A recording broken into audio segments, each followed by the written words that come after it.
Have you ever wondered why we get angry? What sparks the flames of anger in our souls? Is it harsh words, disrespectful actions, or unwanted events? Or perhaps it's an accumulation of negative emotions, unresolved pain, or unfulfilled dreams. Anger is not just an emotion, it's also a message, a warning from the depths of our soul. It tells us that something is wrong, something needs to change. It's a call for us to look at ourselves, our lives, and seek balance and harmony. But anger can also be a double-edged sword. If left unchecked, it can have serious consequences, not only for ourselves but also for those around us. It can destroy relationships, hurt loved ones, and even lead to violent actions. So how can we tame the monster called anger? How can we turn the flames of anger into a positive energy source, a motivation for change and growth? In this video, we will explore the answers to these questions. We will delve into the root causes of anger, its impact on our lives, and effective methods to control and transform it. We will learn to recognize the signs of anger, learn to listen and understand our emotions, and learn to express anger in a healthy and positive way. We will explore tools and techniques to help us relieve stress, reduce anger, and find peace in our souls. And if you want to join me on this journey of exploring and conquering the storm called anger, don't forget to subscribe to the channel and turn on notifications so you don't miss any videos. Let's start this journey together and discover the hidden power within each of us. Number 1. Anger. Punishing ourselves for the faults of others. In the twists and turns of life, a silent monster lurks, ready to rise and drown us in a sea of negative emotions. That monster is none other than anger, a fire that burns the heart, a storm that ravages the soul, and a poison that self-destructs. Stoic philosophy, with its wisdom and tranquility, has revealed a profound truth. Anger is taking the faults of others to punish ourselves. When we are angry, we imprison ourselves in a prison of negative emotions. We cannot see the good things around us, cannot enjoy happy moments, and cannot live a full life. Whether you are a follower of God, Allah, Buddha, or any supreme being, true happiness does not come from prayer but from self-cultivation. Peace is not given by anyone, but is the result of the process of self-training, overcoming mundane desires and negative emotions. Harsh and angry words are often masks that hide pain and helplessness. Understand and empathize with them, because only when they recognize and face their suffering can they find liberation. Imagine your soul as a lake. When faced with difficulties, if your soul is as narrow as a small cup of water, the salt of suffering will quickly make it bitter. But if your soul is as vast as a vast lake, those grains of salt will dissolve, unable to cloud the serenity within. When hurt, our soul is like a burning flame. Instinct urges us to seek revenge, inflicting pain on others as a form of liberation. But does revenge really soothe the pain, or is it just a poison that makes us more desperate? Resentment is like a chain that binds the soul, imprisoning us in the darkness of hatred. The more we resent, the deeper we sink into the mire of suffering, destroying our own peace. In Stoic philosophy, anger is considered one of the most negative and destructive emotions that humans can experience. Stoic philosophers like Seneca, Epictetus, and Marcus Aurelius spent a lot of time analyzing and pointing out the harms of anger, as well as how to control and overcome it. First, we need to understand that anger often stems from unrealistic expectations and a lack of understanding of the true nature of life. When someone does something that makes us angry, we tend to blame them and think that they have caused us discomfort. However, according to Stoic philosophers, the real problem lies not in the actions of others, but in how we react to it. We are angry not because of the actions of others, but because we allow ourselves to be affected by those actions. Seneca, in his work On Anger, wrote that anger is a form of temporary madness. He argued that when we are angry, we lose control of ourselves and act in ways that we will regret later. Anger makes us blind, unable to see the real situation clearly and unable to make wise decisions. Therefore, instead of solving the problem, anger only makes the situation worse and causes many negative consequences. Epictetus, another Stoic philosopher, emphasized that anger stems from ignorance and lack of inner control. In Enchiridion, he wrote that it is not external events that make us angry, but the way we perceive and react to those events. He advised us to focus on what we can control, which is our thoughts and reactions, instead of getting caught up in what we can't control, which is the actions of others. By doing so, we can maintain our composure and avoid anger. Marcus Aurelius, the emperor and also a Stoic philosopher, in his work Meditations, wrote that life is short and we should not waste it on negative emotions such as anger. He argued that every day we can meet people who annoy or anger us, but we can choose how we react. Marcus Aurelius advised us to view every situation with compassion and understanding, recognizing that everyone has their own difficulties and pain. By understanding and forgiving, we can reduce anger and live a more peaceful life. Anger is like a fire. If we only worry about finding the arsonist and not putting out the fire will spread and burn everything. Blaming others only makes things worse, pushing us into a spiral of destruction. Instead of chasing the person who hurt us, let's go home, return to ourselves. Put out the fire of resentment with forgiveness and compassion. Only when we let go of the burden of the past can we find true peace and happiness. Emily, a successful businesswoman, was always proud of her career and fulfilling life.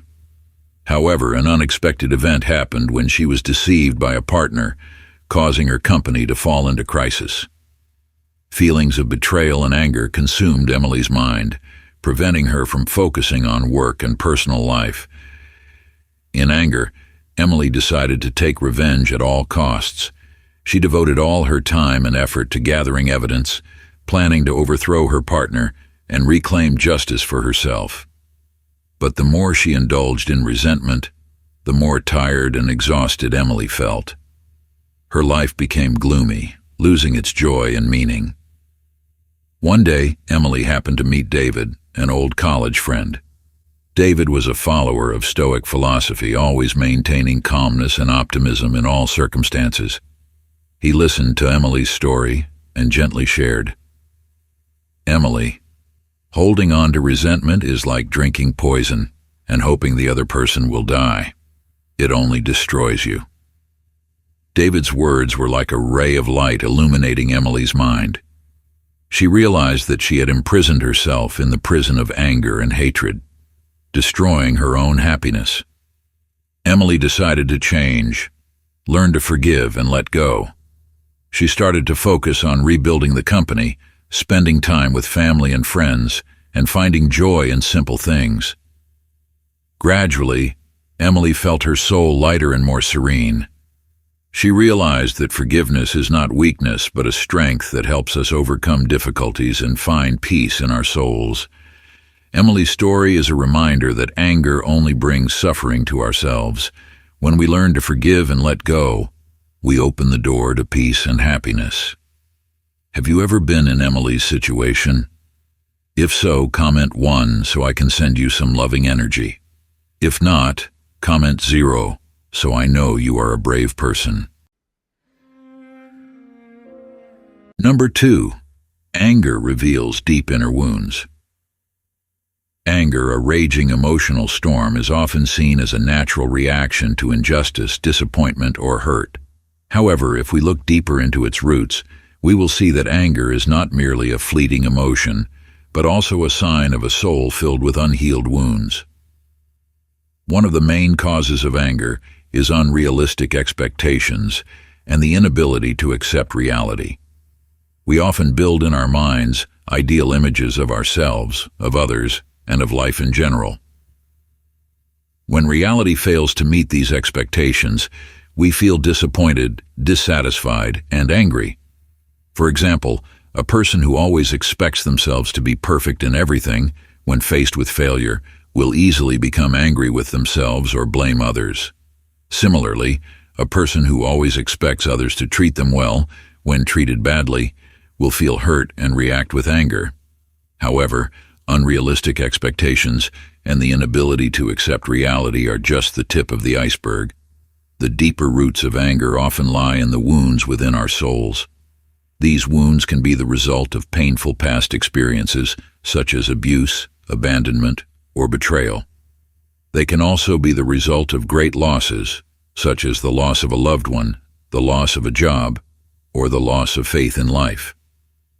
These wounds not only leave deep marks on our minds, but also affect how we perceive ourselves and the world around us. We can become more sensitive, more vulnerable, and easily overreact to unwanted situations. In many cases, anger can be seen as a defense mechanism of our soul. When we are hurt, anger can help us hide our pain, fear, and helplessness. It's like a mask that helps us appear strong and confident, but at the same time prevents us from facing and healing our inner wounds. However, anger is not an effective defense mechanism. In fact, it only makes things worse. When we are angry, we often say harsh words, hurt those around us, and push them away. This only makes us feel more lonely and isolated, increasing the pain and hurt inside. When rage erupts, we are like lost wild beasts, screaming and clawing at anything that gets in our way. Harsh words and uncontrolled actions pour out like a flood, sweeping away all reason and compassion. But hidden deep beneath that thorny shell is a bleeding soul, screaming in pain. Behind every shout, every furrowed brow of anger lies a simmering pain, an unhealed wound. Anger is merely a thin mask that conceals the weakness and vulnerability within. We scream to drown out the silent cries of our hearts. We lash out to hide our own fears. Those who are often angry are not to be feared, but pitied. They are like lost children who do not know how to express their emotions in a healthy way. They need empathy, understanding, and love more than criticism or condemnation. Remember, we all have moments of weakness, moments of losing control. But instead of taking our anger out on others, let's learn to face our emotions, understand their causes, and find positive solutions. Only when we understand and accept our own wounds can we heal and find peace within. Anger, like a sudden storm, can sweep away the good image we have carefully cultivated in the eyes of others. When rage takes over, we are like puppets pulled by invisible strings, thrashing about unconsciously. Every word, every action becomes distorted and uncontrolled, as if a stranger is possessing our body. At that moment, in the eyes of others, we are no longer ourselves. The usual politeness and courtesy disappear, replaced by a frightening, reprehensible image. Harsh words and impulsive actions cut into people's hearts like knives, leaving scars that are difficult to heal. We lose respect, lose trust, and most importantly, lose ourselves. Anger not only hurts others, but also destroys our image in their eyes. It turns us into a distorted, ugly version of ourselves, causing others to fear and distance themselves. And when the storm passes, all that remains is regret and the broken pieces of a shattered relationship. Emily grew up under the shadow of a strict father who always demanded perfection and did not hesitate to unleash his wrath on her whenever she made a mistake. Her father's shouts and disappointed looks were deeply etched into Emily's young soul, sowing fear and insecurity in her. Gradually, Emily also became hot-tempered and irritable. She carried the wounds from her past into her marriage and motherhood. In moments of stress, she would take her anger out on her children, repeating what she had endured. One autumn afternoon, while Emily was preparing dinner, her young son, Alex, suddenly ran over and hugged her tightly, saying, "Mommy, you look so beautiful today."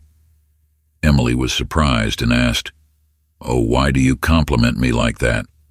Alex innocently replied, because today you didn't get angry." Her son's words were like a bolt of lightning striking Emily's ears. She suddenly realized how unfairly she had treated her son. She had taken her emotional wounds and dumped them on an innocent child, causing him to live in fear and anxiety. Tears welled up in Emily's eyes. She hugged Alex tightly, feeling her heart break. She realized that she had been wrong, so wrong, she had let the past haunt and ruin her present. From that day on, Emily was determined to change. She learned to control her emotions, be more patient and loving with her son. She spent more time playing, talking, and listening to him. Gradually, a smile returned to Alex's lips, and the mother-son bond between them grew stronger. Emily understood that forgiving others is also forgiving yourself. She forgave her father, forgave the hurts of the past, and most importantly, forgave herself for her past mistakes. Emily's story is a reminder that anger only brings suffering and destruction. Only love and forgiveness can heal emotional wounds and bring true happiness. Do you see yourself in Emily's image? If you have, please comment 2 so we can share. If not, please comment 3 so I can commend you. You are truly a person with strong inner strength. Number 3. Anger reflects a loss of control. In his book, The Enchiridion, philosopher Epictetus presented a simple yet profound model for understanding life, dividing it into 3 main groups. The first group consists of our thoughts and behaviors, things that we can completely control and are responsible for. The second group is tasks that involve the contributions of others, where we can only partially control the outcome, as it also depends on their actions. Finally, the third group is natural elements and things belonging to others completely beyond our control. Stoicism, with its philosophy aimed at inner peace, encourages us to focus on the first group, where we have complete control over our thoughts and actions. Instead of trying to control things that cannot be changed, focus on self-improvement, cultivating morality and wisdom. For the second group, Stoicism advises us to accept that the outcome is not entirely in our hands. Instead of worrying or being disappointed, focus on doing the best you can, and then let go of the results. The third group, things beyond our control, is often the source of anxiety and insecurity. Stoicism reminds us that instead of trying to change the unchangeable, learn to accept them and find peace within our own souls. Life is inherently imperfect, and things don't always go our way. But by focusing on what we can control, letting go of what we can't, and accepting what happens, we can find true peace and happiness, regardless of the circumstances. That is the spirit of Stoicism.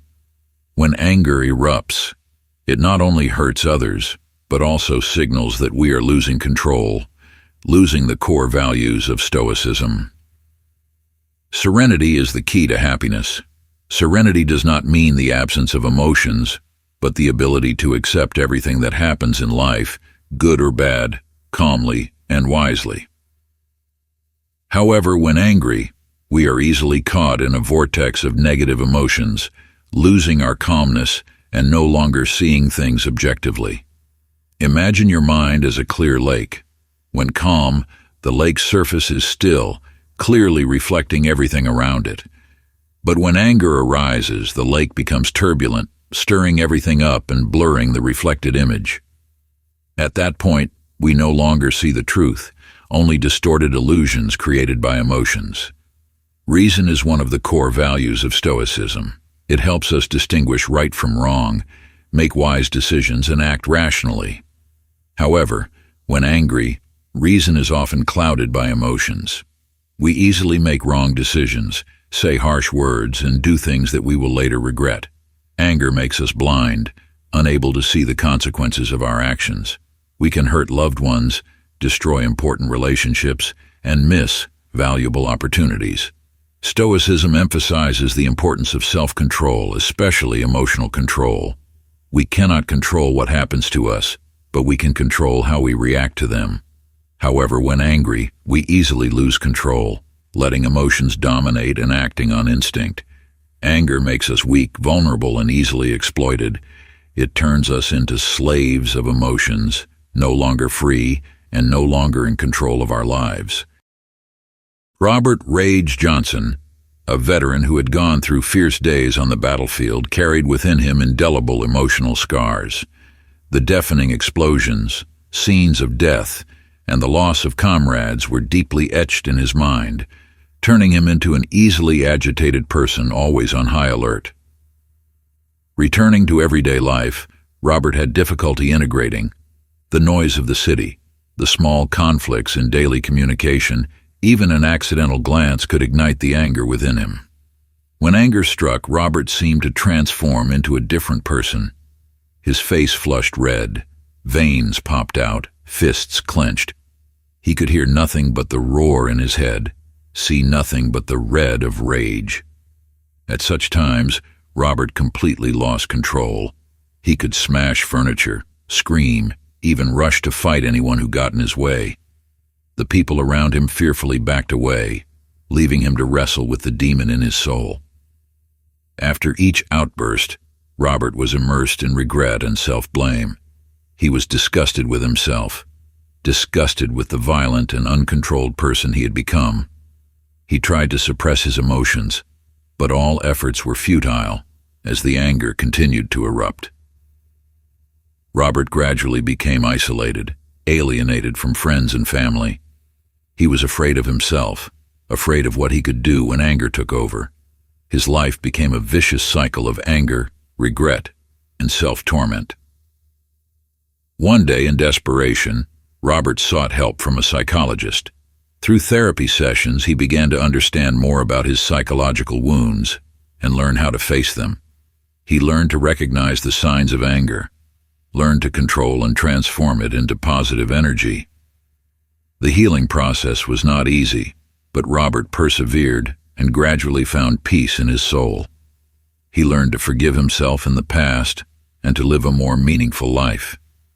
Robert's story is a reminder that no matter how painful the past is, we can overcome it and find the light at the end of the tunnel. Number 4. Anger, a manifestation of impatience.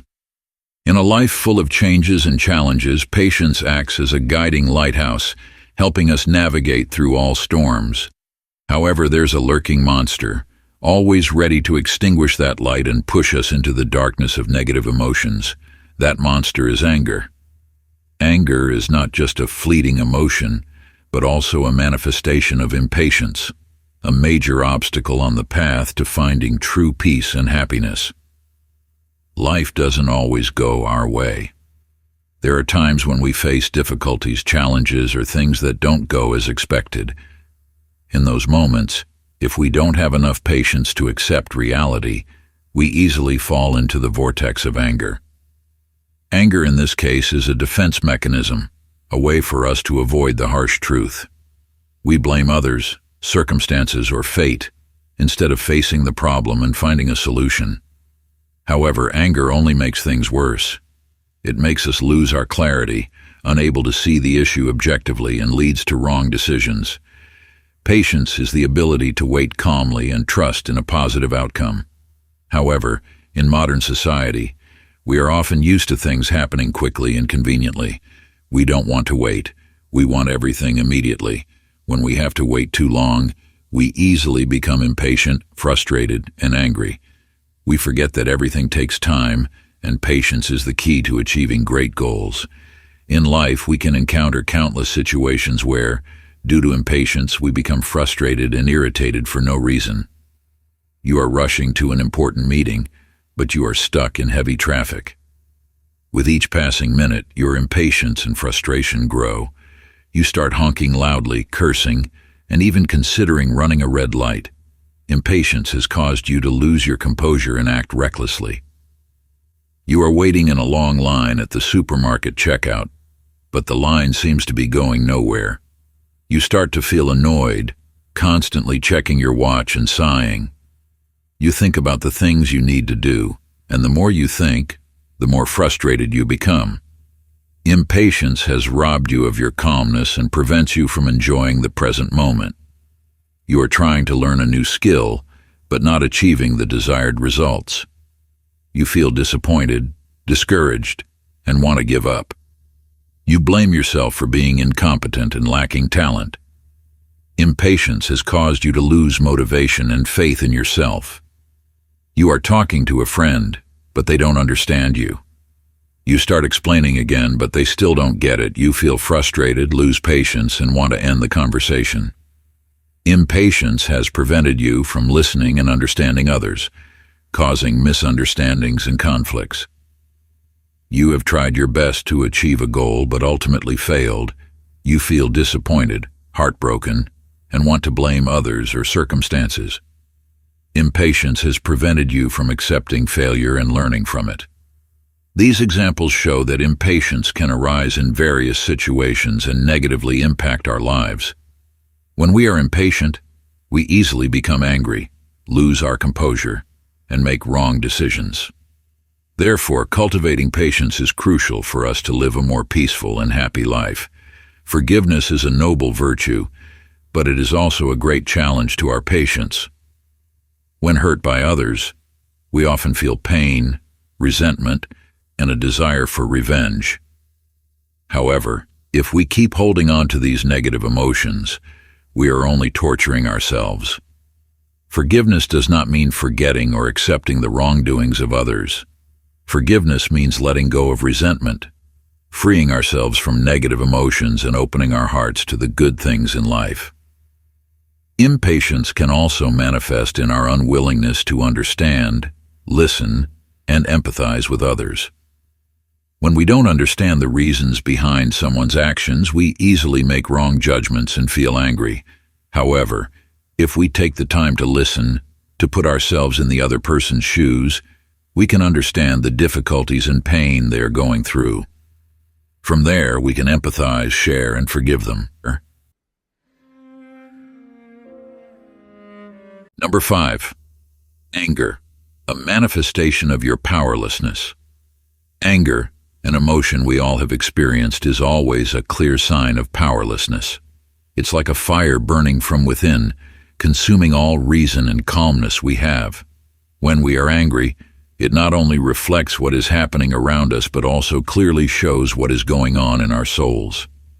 Stoic philosophy, with the profound teachings of ancient philosophers like Seneca, Epictetus, and Marcus Aurelius, has pointed out that anger is not a sign of strength, but rather a manifestation of powerlessness and weakness. Anger sometimes is not an outburst of a strong soul, but a weak cry for help from a powerless heart. When we cannot control a situation, when all efforts become futile, anger arises as a last resort of self-defense, a way to mask the deep-seated fear and insecurity within. Anger in this case is not strength, but weakness.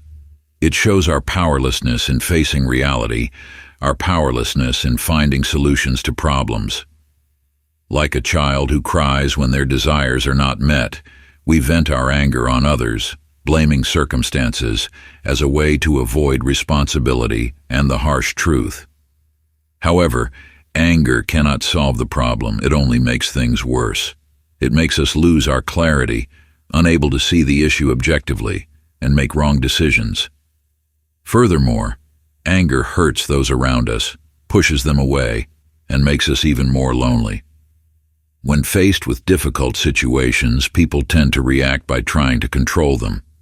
However, when we cannot control the situation, anger will appear as a natural defense mechanism. This is a clear manifestation of powerlessness when we cannot change what is happening and cannot accept reality. Anger in this case is like an unconscious reaction to mask our own weakness and helplessness. One of the most typical examples of powerlessness expressed through anger is when we experience betrayal from someone we trust. In that moment, we feel like everything is collapsing around us, and we can't do anything to change this painful reality. Anger will erupt, not because we are strong, but because we don't know what else to do. It is an expression of pain and helplessness when we cannot protect ourselves from harm. Seneca, in his work De Ira, on anger, emphasized that anger is a form of temporary madness, clouding reason and causing us to act uncontrollably. He argued that anger is not a sign of strength, but a sign of loss of control and helplessness. When we are angry, we are no longer ourselves, but become someone completely dominated by negative emotions. Actions in anger are often actions we will regret later because they do not reflect our true selves, but are merely the result of loss of control. Epictetus, another Stoic philosopher, said that it is not external events that make us angry, but how we perceive and react to those events. This means that anger is not caused by what happens around us, but by how we deal with them. If we cannot control our emotions, we will easily fall into a state of anger and helplessness. However, if we can change our perception and reaction, we will no longer be dominated by anger, and will be able to maintain calmness and reason. Marcus Aurelius, in his work Meditations, advised us to practice mindfulness and self-reflection to control our emotions.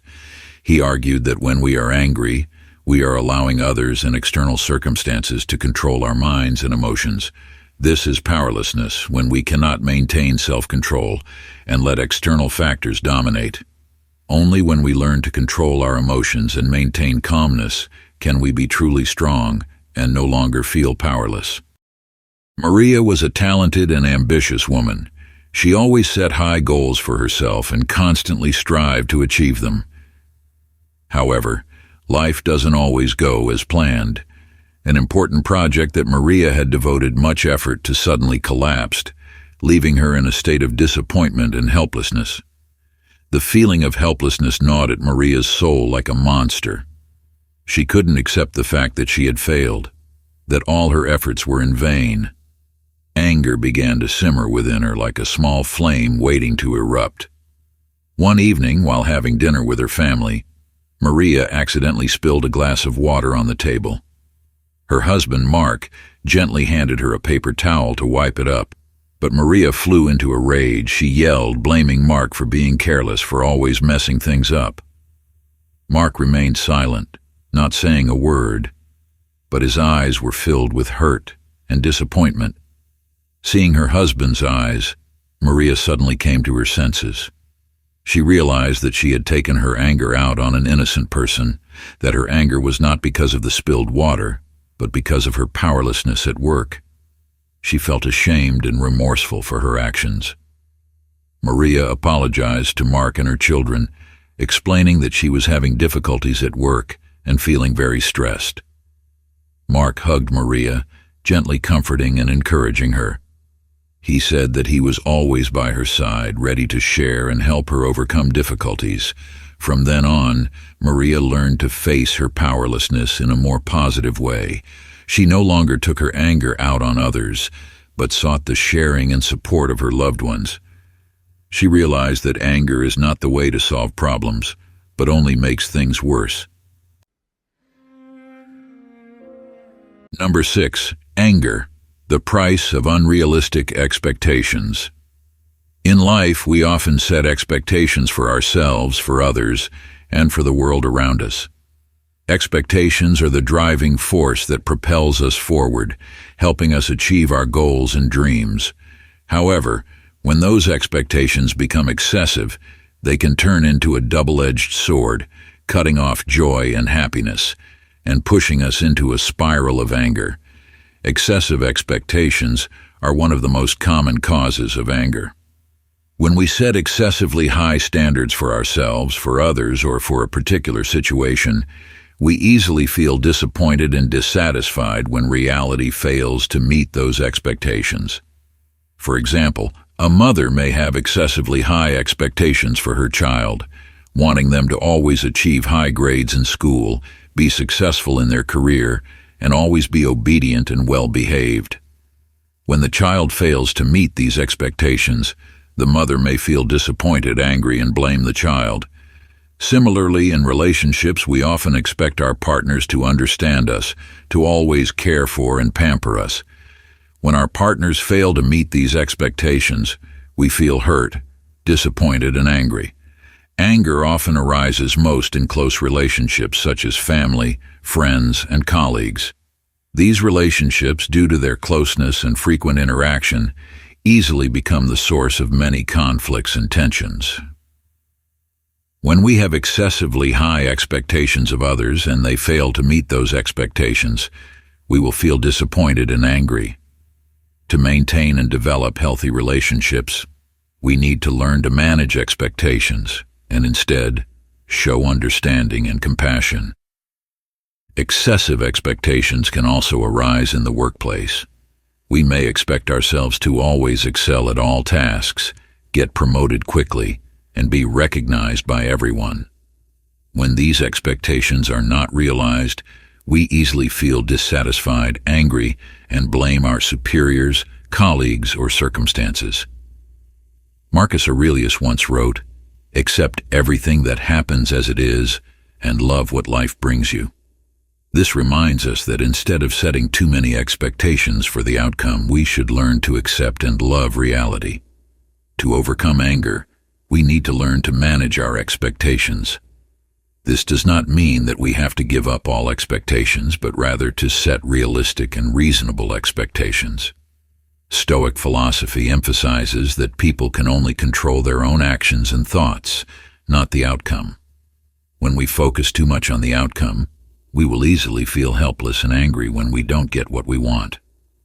Epictetus once said, "It's not the events that happen to us that cause us to suffer, but the way we look at them." This means that instead of setting too many expectations for the outcome, we should focus on controlling our actions and thoughts.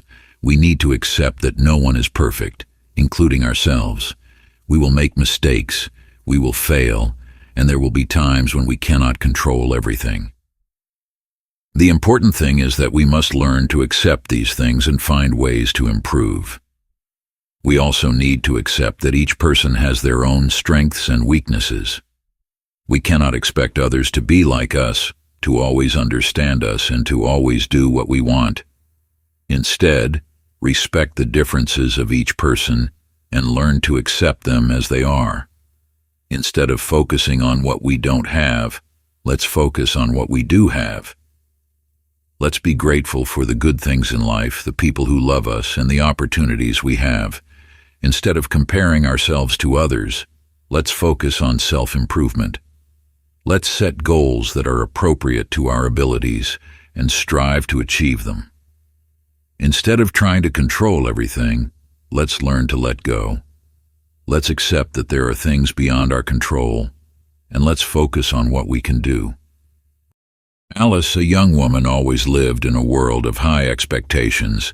She believed that everything had to be perfect, from work, love, to the relationships around her.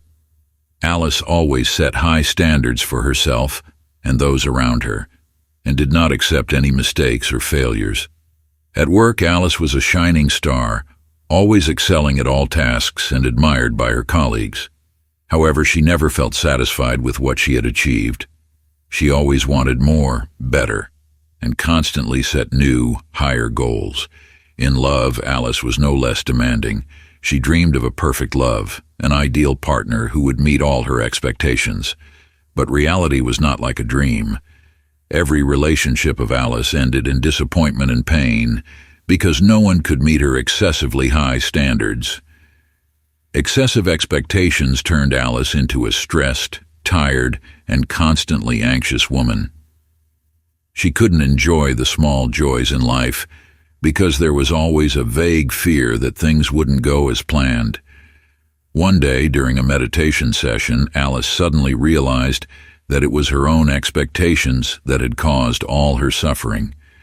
She realized that life is not perfect, people are not perfect, and nothing is certain. She realized that she had been too focused on controlling everything, forgetting to enjoy life. From then on, Alice began to learn to let go of excessive expectations. She learned to accept herself and others with their strengths and weaknesses. She learned to enjoy the present moments instead of worrying about the future. Gradually, Alice felt her soul lighter and more peaceful. She was no longer obsessed with expectations, no longer caught in the spiral of anger and disappointment. She began to enjoy life more fully, appreciating what she had and being grateful for the people around her. Alice's story is a reminder that excessive expectations only bring suffering. When we learn to let go of expectations, we will find true peace and happiness. Number 7. Anger, a sign you're not living in the present. Anger, an emotion we all experience, is always a clear sign of powerlessness. It's like a fire burning from within, consuming all reason and calmness we have. When we are angry, it not only reflects what is happening around us, but also clearly shows what is going on in our souls. Stoic philosophy, with the profound teachings of ancient philosophers like Seneca, Epictetus, and Marcus Aurelius, has pointed out that anger is not a sign of strength, but rather a manifestation of powerlessness and weakness. Anger sometimes is not an outburst of a strong soul, but a weak cry for help from a powerless heart. When we cannot control a situation, when all efforts become futile, anger arises as a last resort of self-defense, a way to mask the deep-seated fear and insecurity within. Anger in this case is not strength, but weakness. It shows our powerlessness in facing reality, our powerlessness in finding solutions to problems. Like a child who cries when their desires are not met, we vent our anger on others, blaming circumstances, as a way to avoid responsibility and the harsh truth. However, anger cannot solve the problem. It only makes things worse. It makes us lose our clarity, unable to see the issue objectively, and make wrong decisions. Furthermore, anger hurts those around us, pushes them away, and makes us even more lonely. When faced with difficult situations, people tend to react by trying to control them. However, when we cannot control the situation, anger will appear as a natural defense mechanism. This is a clear manifestation of powerlessness when we cannot change what is happening and cannot accept reality. Anger, in this case, is like an unconscious reaction to mask our own weakness and helplessness. One of the most typical examples of powerlessness expressed through anger is when we experience betrayal from someone we trust. In that moment, we feel like everything is collapsing around us, and we can't do anything to change this painful reality. Anger will erupt, not because we are strong, but because we don't know what else to do. It is an expression of pain and helplessness when we cannot protect ourselves from harm. Seneca, in his work De Ira, on anger, emphasized that anger is a form of temporary madness, clouding reason and causing us to act uncontrollably. He argued that anger is not a sign of strength, but a sign of loss of control and helplessness. When we are angry, we are no longer ourselves, but become someone completely dominated by negative emotions. Actions in anger are often actions we will regret later because they do not reflect our true selves, but are merely the result of loss of control. Epictetus, another Stoic philosopher, said that it is not external events that make us angry, but how we perceive and react to those events. This means that anger is not caused by what happens around us, but by how we deal with them. If we cannot control our emotions, we will easily fall into a state of anger and helplessness. However, if we can change our perception and reaction, we will no longer be dominated by anger and will be able to maintain calmness and reason. Marcus Aurelius, in his work, Meditations, advised us to practice mindfulness and self-reflection to control our emotions. He argued that when we are angry, we are allowing others and external circumstances to control our minds and emotions. This is powerlessness when we cannot maintain self-control and let external factors dominate. Only when we learn to control our emotions and maintain calmness can we be truly strong and no longer feel powerless. There was once an old monk who was walking with his young disciple. They came to a river where a young woman was waiting to cross, but she was afraid of the water. Without hesitation, the old monk carried her across the river on his back. After thanking him, the woman went on her way. The young disciple was puzzled. He had been taught that monks should not touch women, and he couldn't understand why his master had done so. But he didn't dare to ask, and they continued walking in silence for many miles. Finally, the disciple could no longer contain his curiosity. He asked his master, "Why did you carry that woman across the river? We are monks, and we are not supposed to touch women."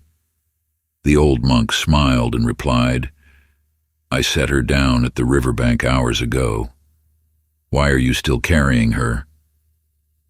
The old monk's answer contains a message that perhaps everyone needs to take to heart.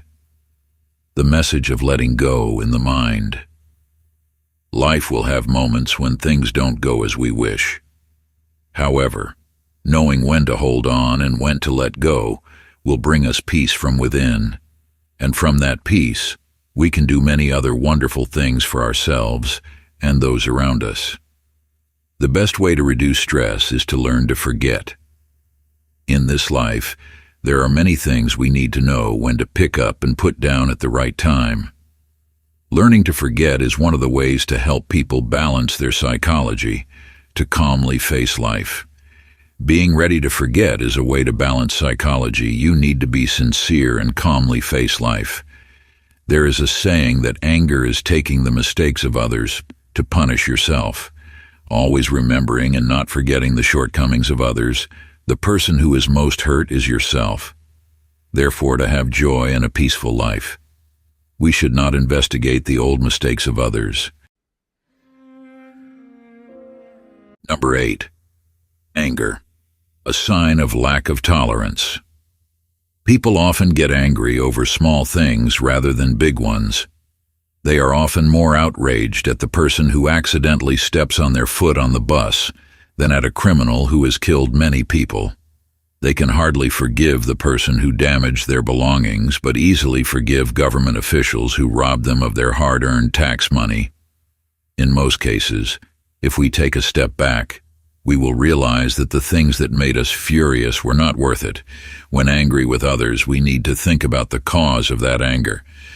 Whether it's because they did something to offend us, or because we lack patience and tolerance, we should also ask ourselves if it's because we don't understand or accept what others say, but instead follow our own standards of thinking. If you don't want to waste energy on trivial matters, you need to have an open heart. This may be easier said than done, but show others your open heart when you find it difficult to understand them and think, "This is obvious." If you think, "How can this be?" it will only make you angry and not solve the problem. However, that doesn't mean you have to understand and accept everything in any situation. For example, when your child is running around in public, acting rudely or inconveniencing others, you should not side with your child and say, "It's okay." However, if your tolerance can benefit others and you can overlook everything, then smile and erase that mistake with generosity. For example, when your wife or husband makes you angry, if you think, "How could he do that to me? Do I look easy to forgive?" Then it is very easy to have a conflict. However, it will be okay if you understand your spouse by thinking, "Something must have happened to him today, so this is obvious. I need to be patient and treat him warmly." When you stop thinking, "How can this be?" and replace it with the thought, "This is obvious," your anger will disappear, and instead, generosity will bloom from the bottom of your heart. A boy had a dream of becoming a cartoonist. Whenever he had pocket money, he would run to the comic book store. One day, he found a new comic book at the store and liked it so much that he secretly tore a page out of the comic and took it home. After that, because he felt guilty about what he had done, he didn't dare to go to that store anymore, but just drew the same things over and over again from the page he tore out. As time passed, he started going back to the comic book store. It seems that the owner didn't know about his actions.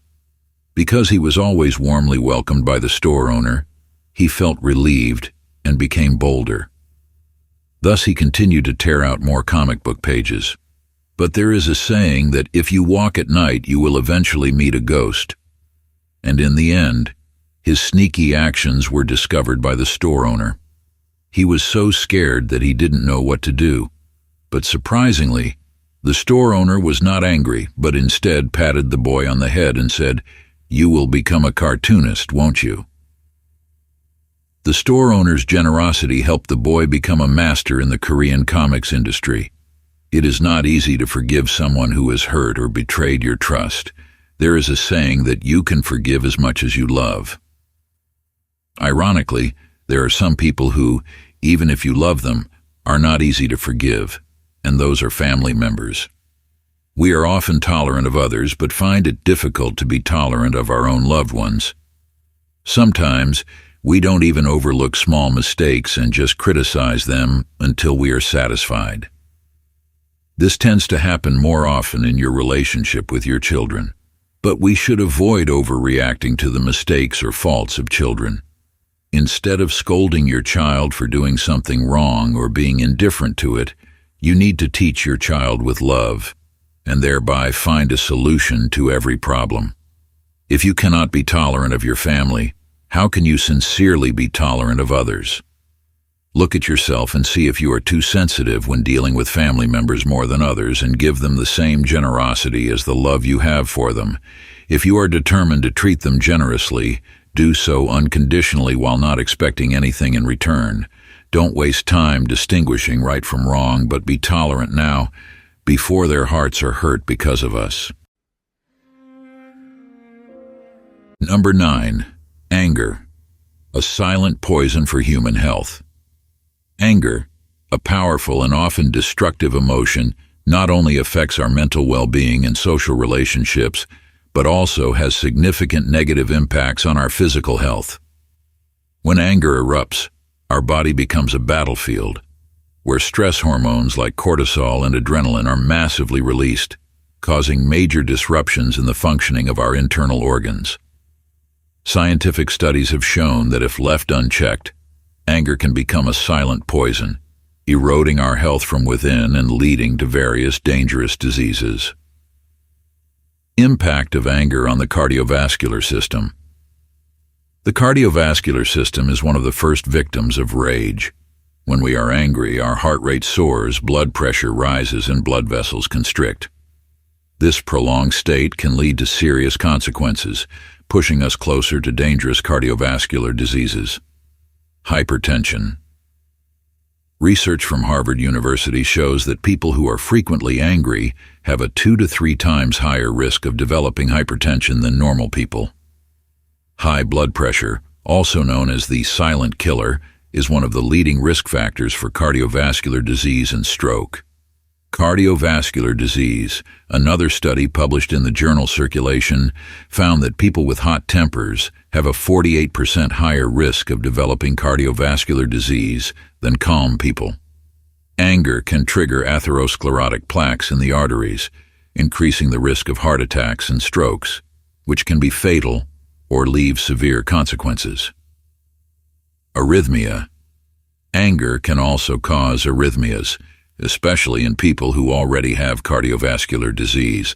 This can lead to serious complications such as heart failure and even sudden death. Impact of anger on the immune system. Not only does it attack the cardiovascular system, but anger also weakens the immune system, our body's protective barrier against pathogens. Stress hormones released during anger can suppress the activity of immune cells, making the body more vulnerable to attacks from bacteria, viruses, and other pathogens. Reduced ability to fight infections. Research shows that people who are often angry are at higher risk of respiratory infections than normal people. This may be due to the impaired function of immune cells in the body, making it harder for the body to fight off pathogens.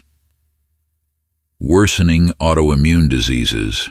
Anger can also worsen autoimmune diseases such as rheumatoid arthritis, systemic lupus erythematosus, and Crohn's disease.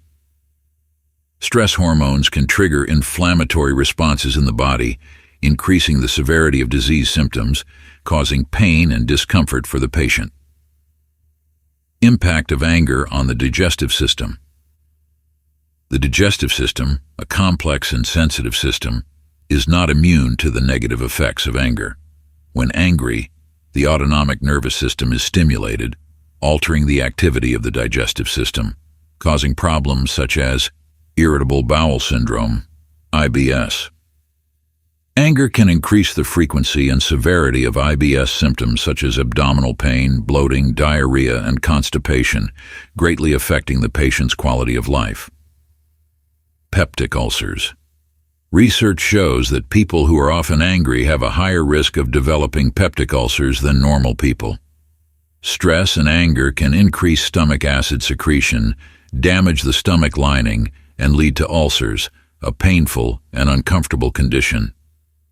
Anger is like a fire that burns the soul, causing unforeseen consequences. It can destroy relationships, hurt others, and leave us with regrets. When anger erupts, we easily lose control, say harsh words, act recklessly, and even resort to violence. Anger not only affects our mental well-being, but also has a negative impact on our health, leading to problems such as high blood pressure, headaches, and insomnia. However, anger is a natural human emotion that cannot be completely avoided. What's important is that we learn to recognize and control it, preventing it from dominating and ruining our lives. So how can we master our emotions and control our anger? Now, let's move on to part 2 with me to discover healing methods and take control of our lives. If you're interested in this part, please comment with the number 9 to let me know. If not, please subscribe to the channel to watch other valuable videos. Number 10.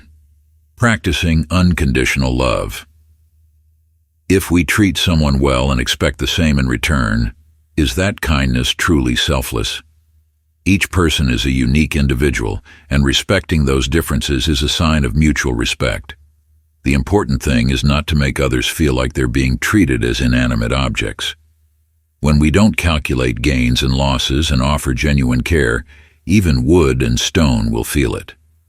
No one forces us to care for anyone, so if it comes from the heart, we should accept even the ordinary things in others, which are not our expectations.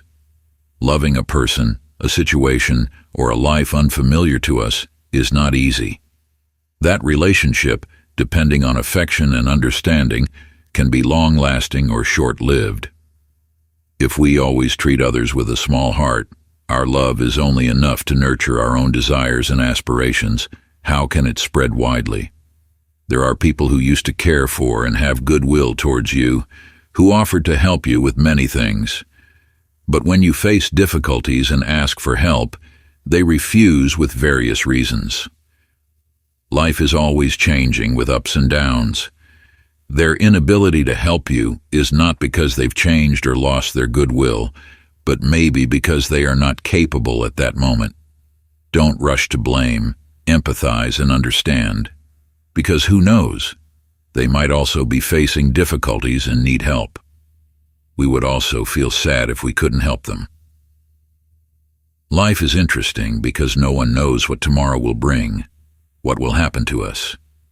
Therefore, if we have the chance to help each other, to be there for each other in difficult times, each person's life will be less bumpy and more beautiful. And if we are still alone amidst the uncertainties, let's be strong and overcome them in any way.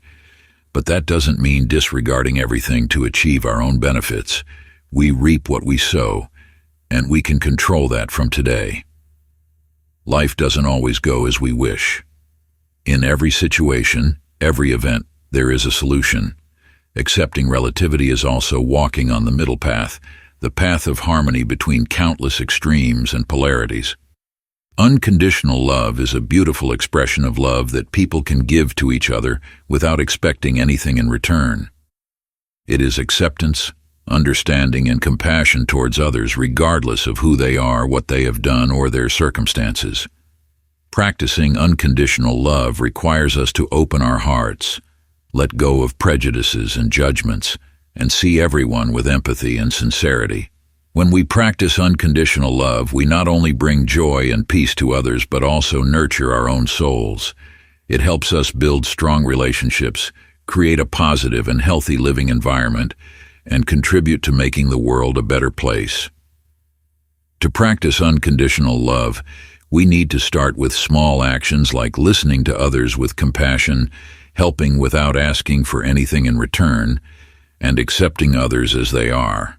Through each small action, we gradually build and spread love, making life more meaningful and fulfilling. The intercity train sped along the tracks, passing through endless stretches of lush green fields. Johnny, a successful businessman, sat comfortably by the window watching the scenery go by. In his hands was a brand new pair of leather shoes, just purchased from a luxury store in the city. Johnny admired the shoes, caressing the soft leather with a sense of pride. Suddenly, a gust of wind swept through, and Johnny's fedora flew off his head. He was startled and quickly reached out to grab it, but unfortunately the shoes in his hand were also flung out the window. Johnny was stunned, watching the shoe fall onto the tracks and quickly disappear from sight. The surrounding passengers who witnessed the scene expressed their regret. Such a beautiful pair of shoes, and now they're lost, a woman sighed, shaking her head. He must be very upset, another man chimed in. However, something unexpected happened. Johnny calmly bent down, picked up the remaining shoe from the seat, and casually tossed it out the window. This strange action surprised everyone, leaving them wondering what he was thinking. Johnny smiled, looking at the surprised eyes directed at him, and slowly explained, "This shoe, no matter how expensive it is now useless to me. But if someone finds this pair, who knows, it might just fit them perfectly. Wouldn't that be better than leaving one shoe here uselessly?" Johnny's explanation touched and made everyone ponder. They realized that things we no longer need can sometimes bring joy and happiness to others. Johnny didn't keep the remaining shoe out of selfishness, but chose to share it with others, hoping it would find a new owner, a new life. The story of Johnny and the shoes leaves a profound lesson about sharing and compassion. It reminds us that happiness comes not only from possessing material things, but also from bringing joy to others. Let's cherish what we have and be willing to share with those around us, because what might be small to us could be a great happiness to someone else. Number 11. Learning to forgive. Tyler Perry once said, "Unforgiveness is like drinking poison yourself and waiting for the other person to die." In this bustling life filled with worries and countless possible events, along with a myriad of emotions like fear, anger, and madness, forgiveness is essential for us to balance our lives and bring peace and comfort to our souls. William Shakespeare also stated, "Forgive others for their mistakes. You should know that their mistakes today are the same ones you made yesterday. There is no perfect person in this world. Everyone has flaws, mistakes, and shortcomings. Because we are imperfect and life is full of changes, we need to constantly forgive each other to receive forgiveness." The manifestations of forgiveness are abundant and diverse. Forgiveness is when someone accidentally steps on your foot on the bus. Instead of getting angry, you smile brightly in response. Forgiveness is when you are misunderstood by others but don't get angry, instead calmly explaining to find common ground. Forgiveness can also be not only seeing others' limitations, but also their strengths, to encourage and motivate them to improve in life. So why do we need to forgive others in life? Each of us is a complex and diverse entity with countless good and bad, right and wrong aspects. No one is always right, and no one is always wrong. There are times when we make mistakes, we stumble, and so do others. Forgiving others is also forgiving ourselves. Forgiving others shows that we are cultured individuals who know how to perceive all events and issues in life. Forgiving others also shows that you have a warm, kind, and open heart towards those around you. Only when we open our hearts, show compassion, and forgive others, can we forget the losses and damages they have caused us. Think about those who have forgiven and covered up our mistakes, big or small. Family, friends, teachers, and colleagues. Especially, the people who have forgiven us the most are our parents. Whether as children or adults, we must have done many wrong things to our parents. However, they have forgiven countless of our mistakes. Parents always give everything to their children, but always feel regret for not being able to give more. We have all received immense love from our parents, so there is no mistake that we cannot forgive. Forgiveness is returning what we have received. We have no right to judge others as right or wrong and expose their mistakes. The best thing we can do is to be tolerant and forgiving of each other. Sometimes you may dislike your family members. You may be so upset and angry that you think if they weren't family, you would never see them again. In fact, there are many cases where people have turned their backs on and treated family members as strangers. However, if you want to let go of hatred, anger, and resentment, and if you have the ability to restore relationships with family members by reaching out first, then open your generous heart to them. It is said, hating and resenting someone is like being bitten by a venomous snake. The first thing to do when bitten by a venomous snake is to remove the poison before it spreads throughout the body, not to chase the snake for revenge. Extending forgiveness is like removing poison from our hearts. And of course, that is the best choice. Living with forgiveness towards everyone around you will bring you a comfortable and peaceful life, as you don't have to think about others' mistakes towards you. Living a forgiving life also makes those around you love and respect you. This healthy and positive lifestyle will spread to those around you. If the whole society lived in forgiveness, how wonderful it would be. There would be no more wars, riots, or arguments. Only a peaceful life covering everywhere. People with forgiveness rarely experience storms in their hearts, living in peace and tranquility because they are not burdened by resentment. People with forgiveness are always willing to help others when they face difficulties, even towards those who don't like us or have conflicts with us. But that forgiving heart can transform those negative feelings, leaving them with a positive view of us. Because of forgiveness, we have many good relationships, are respected and admired by everyone. When we face difficulties, they are willing to help us just as we have helped them. Forgiveness guides us towards the true, the good, and the beautiful in life. Not only a manifestation of a noble and compassionate heart, forgiveness is also a quality of a person who knows oneself and others. No one is without mistakes. When you forgive others, you are preparing for yourself a way back, because it will be your turn to fall, to make mistakes. Who will forgive you if you have never known how to forgive? Who will accept you if you have never cared about the repentance of others? And who will forgive you if you have never forgiven others? Therefore, not forgiving others is cruel to ourselves. But forgiveness here does not mean that we ignore the bad and the evil, letting them run rampant. When we see the bad around us, we must take action to punish it, so that it does not affect those around us and the safety of society. In this busy and anxious life, more than ever, we need to live in the forgiveness of everyone around us. Forgiveness is like a precious spiritual medicine that heals wounds and relationships, helps us live more humanely, and living with forgiveness is also an opportunity for us to live a peaceful and relaxed life.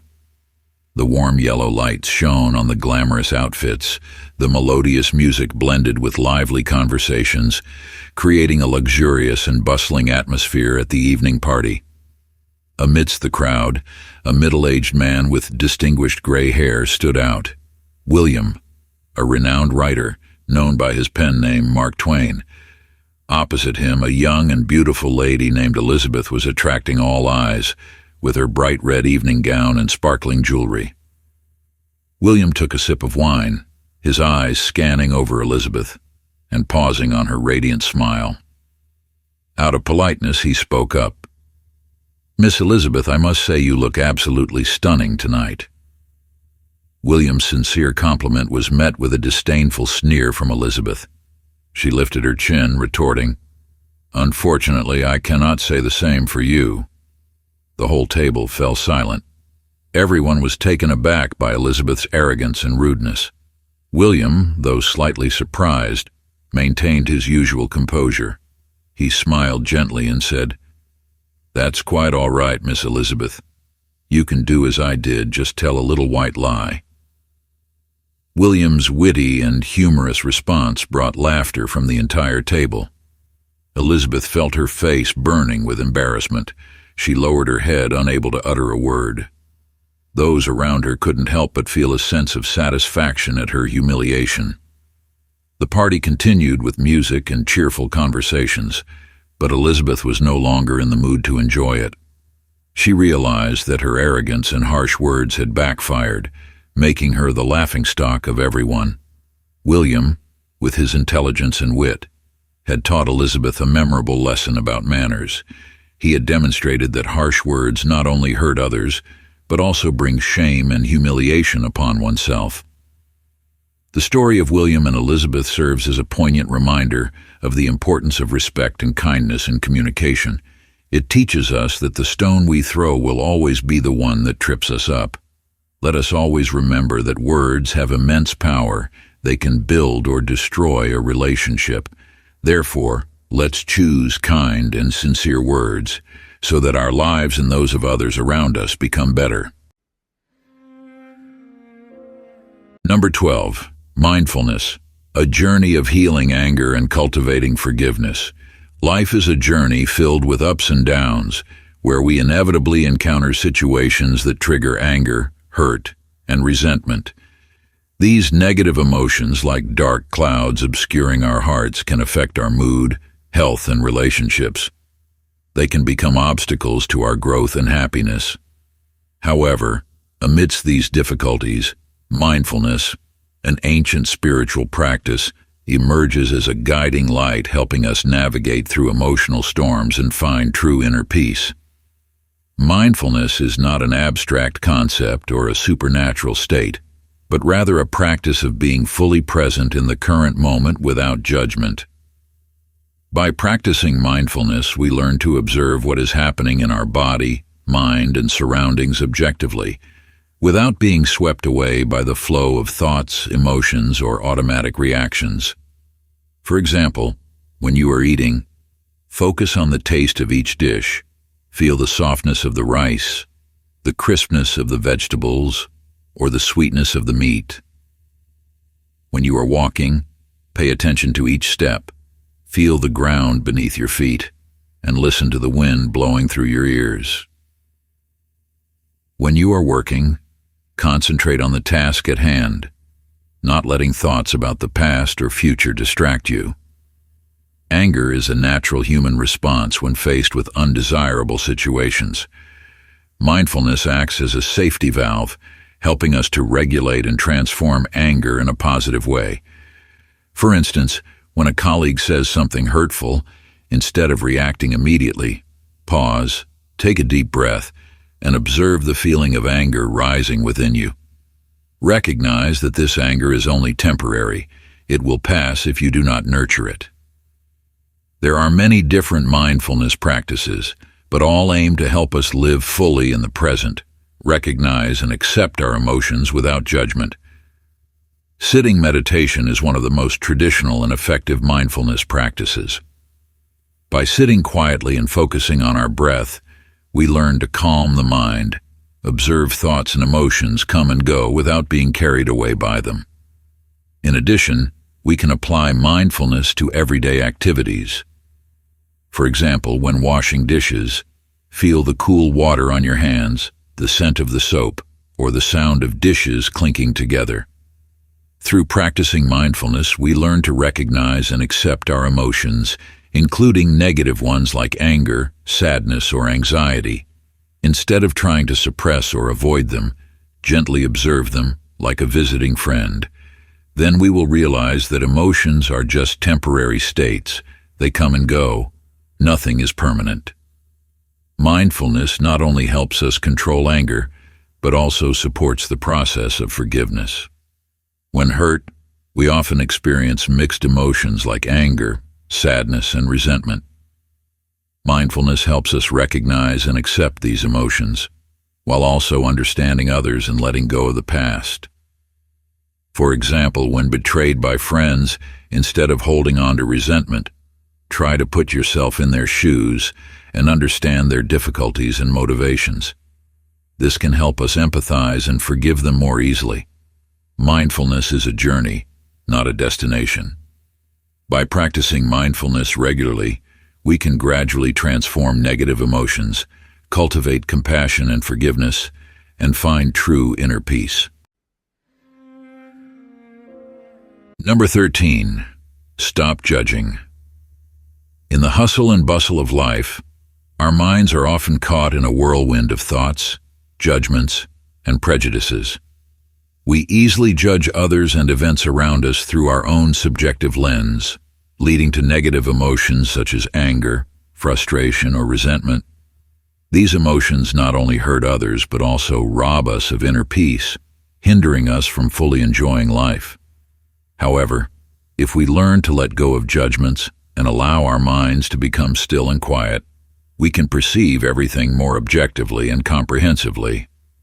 When the mind is no longer burdened by prejudices, we can see the true nature of events, of people, and of ourselves. An empty mind doesn't mean we become indifferent or apathetic. On the contrary, it's a state in which we open our hearts to receive everything that comes to us naturally, without imposing or judging. When we stop trying to control or change what happens, we find inner peace and freedom. Imagine our minds as a river. When the river flows rapidly, it sweeps away everything in its path, from small leaves to large rocks. But when the river slows down, it becomes clear, reflecting the blue sky and white clouds. Similarly, when our minds are disturbed by judgments and prejudices, we cannot see things clearly and accurately. But when we learn to calm our minds, we can see the beauty and perfection of life. Practicing mindfulness is an excellent way to achieve a state of empty mind and let go of judgments. By focusing on our breath, on the sensations in our body, or on a particular object, we can bring our minds back to the present moment, no longer being swept away by negative thoughts and emotions. For example, when you are meditating, focus on your breath, feeling the air entering and leaving your body. When thoughts arise, gently acknowledge them and let them go, like clouds passing across the sky. When you are walking, pay attention to each step. Feel the ground beneath your feet and the air around you. When you are eating, focus on the taste of the food, savoring each bite of rice, each sip of water. By practicing mindfulness in everyday activities, you will gradually develop the ability to focus and observe, thereby letting go of judgments and prejudices. Each person has their own unique perspective, life, and way of seeing the world. Just like a garden full of flowers, each flower has its own color and fragrance. Our job is to radiate our own fragrance, not to worry too much about the flower next to us. When we stop judging, we can see the good in others and in ourselves. We can forgive the mistakes of others and our own. We can love and accept ourselves completely. And when we do that, we will find true peace and happiness in our souls. In a peaceful village there lived an old man whom everyone respected and called Master. He was not only a teacher of words, but also a teacher of life, always imparting profound lessons about life to his students. One day, a young student came to the master and asked, "Master, what is the value of life?" The master did not answer immediately, but took out a rough, rugged stone from his pocket. He handed it to the student and instructed, "Take this stone to the market, but don't sell it. Just observe how much people offer you for it." The student obeyed, taking the stone to the bustling market. He went from stall to stall, but no one showed any interest in his ugly stone. They just shook their heads, chuckled, or ignored him as if he were invisible. That whole day, only a kind peddler stopped to inquire and offered a single coin for the stone. Sad and disappointed, the student returned to the master and recounted the story. The master smiled gently.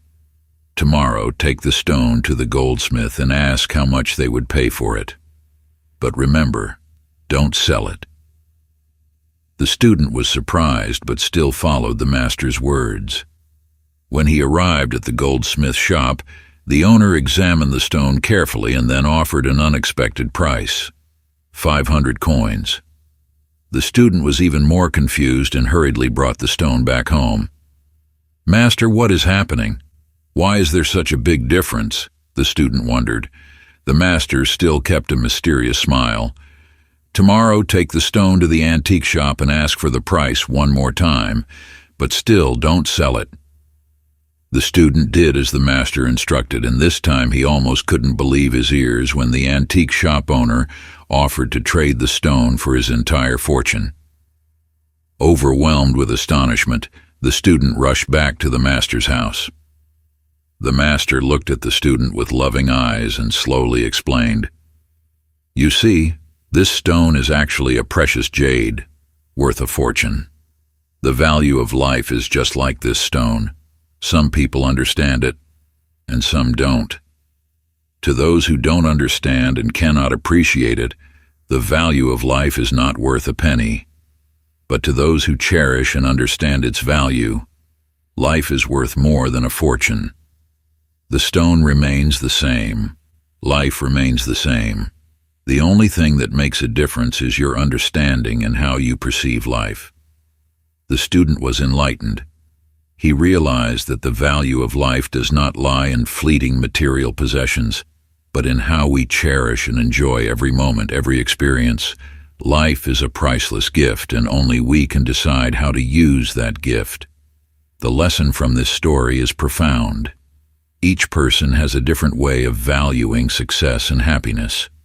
Respect everyone's choices and make your life valuable in your own way. Only you can decide the value of your life. Number 14. Embracing impermanence. In the hustle and bustle of life, our minds are often caught in a whirlwind of thoughts, judgments, and prejudices.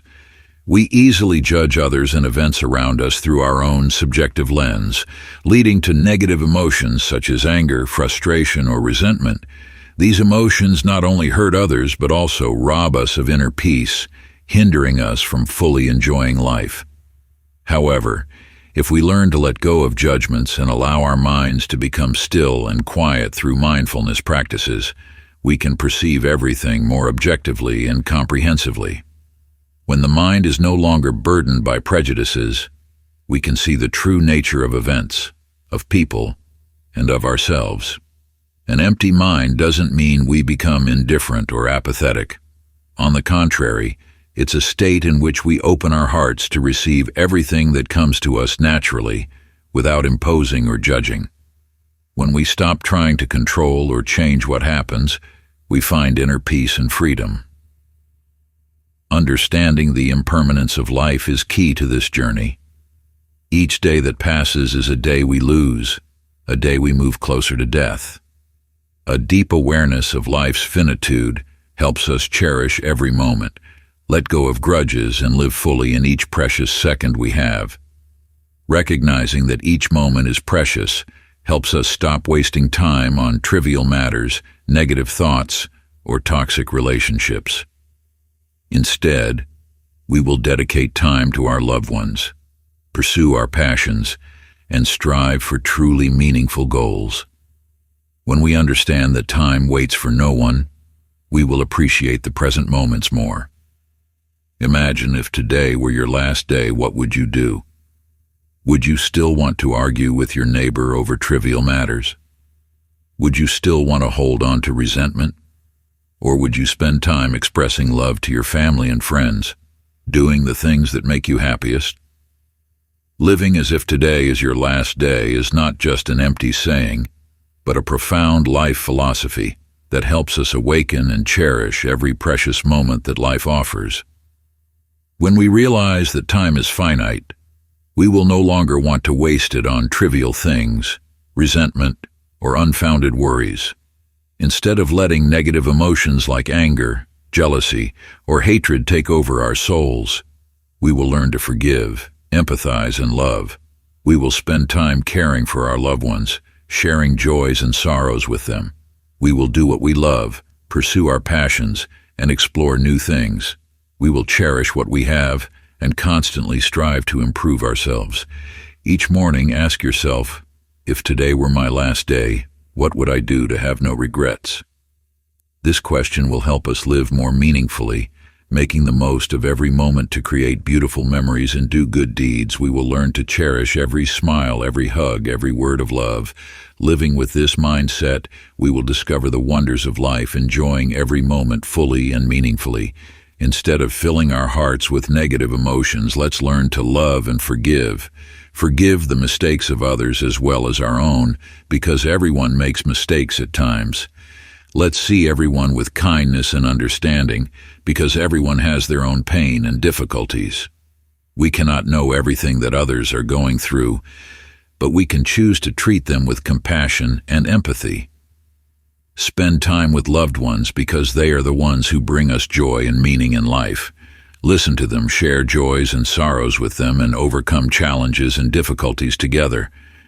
Moments with family and friends are the most precious moments, irreplaceable. Cherish and nurture these relationships, as they are the source of encouragement and strength for us to overcome all difficulties in life. At the same time, pursue your passions and dreams. Don't hesitate to challenge yourself, explore new things, and learn continuously. Every day is an opportunity for us to become a better version of ourselves. Live with optimism, always strive for good things, and constantly strive to achieve meaningful goals. When we live with this mindset, we will find joy and satisfaction in everything we do.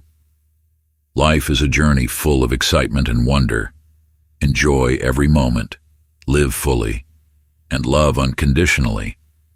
Because in the end, what matters most is not what we have, but the experiences and memories we create. Let each day be a memorable one, a day we live without regrets and full of meaning. So, starting today, live as if it were your last day. Love, forgive, give, and live to the fullest. Because life is too short to live in regret. Every moment is precious, and we should make the most of it to create beautiful memories, do good deeds, and live a fulfilling life. Let love and compassion guide us, and we will find true peace and happiness in life. Number 15. Focus on your breath. When anger surges, our minds become like a storm, sweeping away all reason and calmness. In those moments, one of the most effective ways to soothe our souls is to focus on our breath. Breathing, although simple, is an incredibly powerful tool that helps us connect with our body and mind, dispel stress and fatigue, and enhance our ability to focus.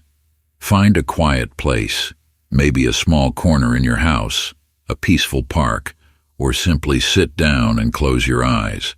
Begin to breathe deeply and slowly, feeling each breath of air entering and leaving your body. As you inhale, imagine you are breathing in peace and tranquility, as if all worries are dissolving into nothingness. As you exhale, imagine you are releasing tension and anger, letting them flow away with your breath. Continue to maintain deep and slow breathing for a few minutes. If your mind starts to wander, gently bring it back to your breath. Don't try to control your breath, let it flow naturally like the gentle current of a river. For example, when you're driving and someone cuts you off, instead of getting angry and honking loudly, take a deep breath and remind yourself that anger won't solve anything. or when you're arguing with your partner and feel like you're losing control, stop, leave the room, and find a quiet place to breathe deeply and regain your composure. Or when you feel stressed and pressured at work, take a few minutes to meditate and focus on your breath. This will help you reduce stress and regain focus. The act of being silent and focusing on your breath not only helps us control anger but also brings many other benefits to our health and well-being. It helps reduce stress and anxiety, improves sleep quality, enhances focus and creativity, and even helps improve relationships. When our minds are at peace, we will have a more positive outlook on life, easily understand and empathize with others, thereby building good and lasting relationships. Breath is the bridge between body and mind, the key to opening the door to peace in our souls. Take time each day to practice mindfulness and focus on your breath, and you will see your life change positively. Number 16. Listening with compassionate mindfulness. In the turbulent journey of life, when faced with difficulties and suffering, sharing and listening sincerely can be a precious remedy to soothe the soul, find peace, and move forward. Listening with compassion is not merely an act of kindness, but an art that needs to be cultivated and nurtured, becoming an integral part of how we communicate and connect with the world around us. Despite good intentions, deep listening is not always easy. Our minds are like mischievous monkeys, constantly jumping from one thought to another, making it difficult to fully focus on the words of others. We may hear the sounds of speech, but not truly understand the deeper meaning behind them. We may nod and smile, but our minds are wandering elsewhere. Such superficial listening not only makes the other person feel disrespected, but also causes us to miss the opportunity to connect and understand them. Listening with compassion requires us to set aside our own worries and concerns and give our full attention to the person in front of us. We listen not only with our ears, but also with our eyes, hearts, and our entire being. We listen to understand, to empathize, to share. We listen not to judge, evaluate, or offer advice, but simply to give the other person a chance to express their emotions and unburden their hearts. Imagine yourself drowning in a sea of sadness and despair. You yearn to share, to be heard, to be understood. And then someone appears, extending warm arms and listening to you with all their heart. They don't interrupt. They don't judge. They simply listen and understand. You can feel the warmth and love from them. And then a miracle happens. You feel your pain soothed. Your soul becomes lighter and more peaceful. That is the power of compassionate listening. To listen deeply, we need to practice mindfulness, a method that helps us stay present and focused in the moment. By following our breath, we return to the present, not being carried away by wandering thoughts about the past or future. We maintain the intention to help others, listening to them with all our attention and love. For example, when a friend shares about their difficulties at work, instead of rushing to offer advice, focus on listening to their story, putting yourself in their shoes to understand their emotions and thoughts. Listening not only helps others alleviate their pain, but also brings many benefits to ourselves. When we listen with compassion, we open our hearts, nurturing compassion and empathy. We learn to see the world through the lens of others, understanding the difficulties and suffering they are experiencing. From there, we become more tolerant, generous, and loving. Furthermore, deep listening helps us improve communication skills, build deep and meaningful relationships. When we know how to listen, we receive trust and willingness to share from others. We will have more friends, colleagues, and loved ones. Listening with compassion is not just a skill, but also a way of life. It is an attitude of respect, love, and appreciation for others. When we practice listening with compassion, we not only help others heal, but also heal ourselves. We create a safe and warm space where people can share and be heard sincerely. and in that space we find peace, happiness, and the true meaning of life. Number 17, the gift of anger, transforming negativity into love. In the moments of life, anger can suddenly strike like a powerful storm, sweeping away all peace and reason within our souls. Despite trying all methods, from deep breathing meditation to leaving the stressful situation, we still find ourselves sinking into the abyss of negative emotions, unable to escape. In such times, a simple yet surprising method can become our salvation: giving a gift to the person we are angry with. It may sound absurd and unbelievable, but this is actually a subtle way to transform anger into love. When anger erupts, our minds are often dominated by negative thoughts, wishing the other person to suffer the same pain they have caused us. However, the act of giving a gift goes completely against those thoughts. It is a message of love, showing care, and the desire for the other person to be happy, instead of suffering. Imagine, in the midst of boiling anger, you step out of the house, go to a store, and choose a small, beautiful gift for the person you are upset with.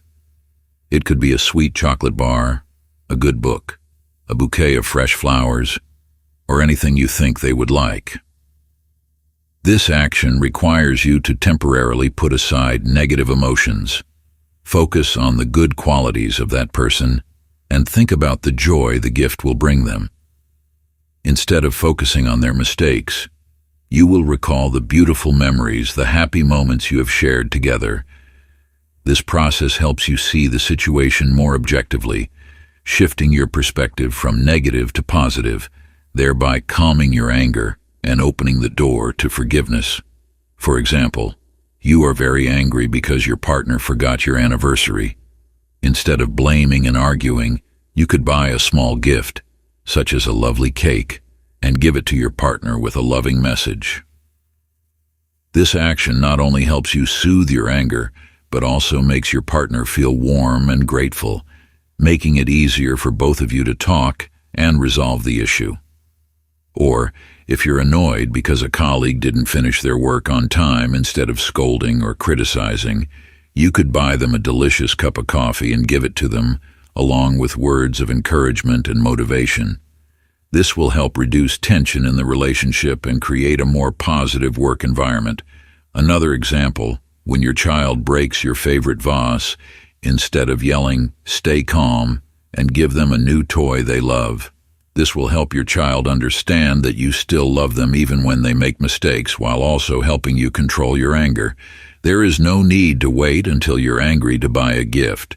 Prepare small, meaningful gifts in your drawer or closet when your heart is full of love and gratitude.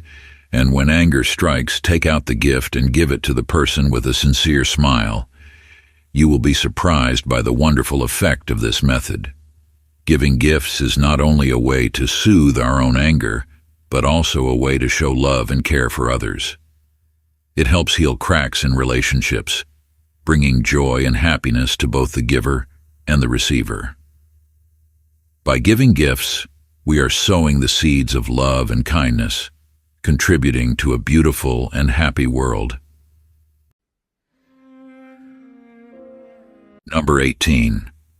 Embracing differences for a peaceful life.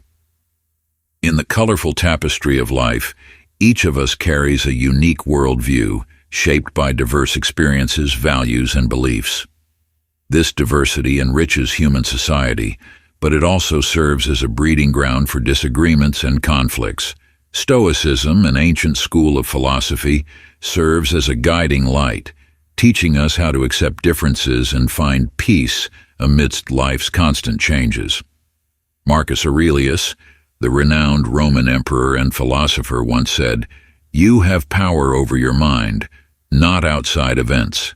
Realize this, and you will find strength."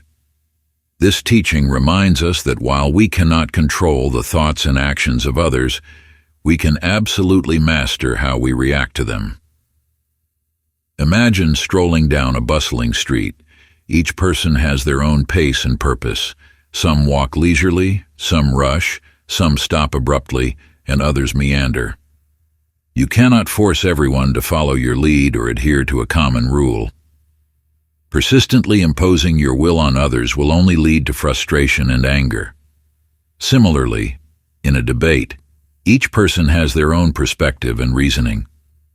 Instead of trying to impose your thoughts on others, listen and respect their opinions.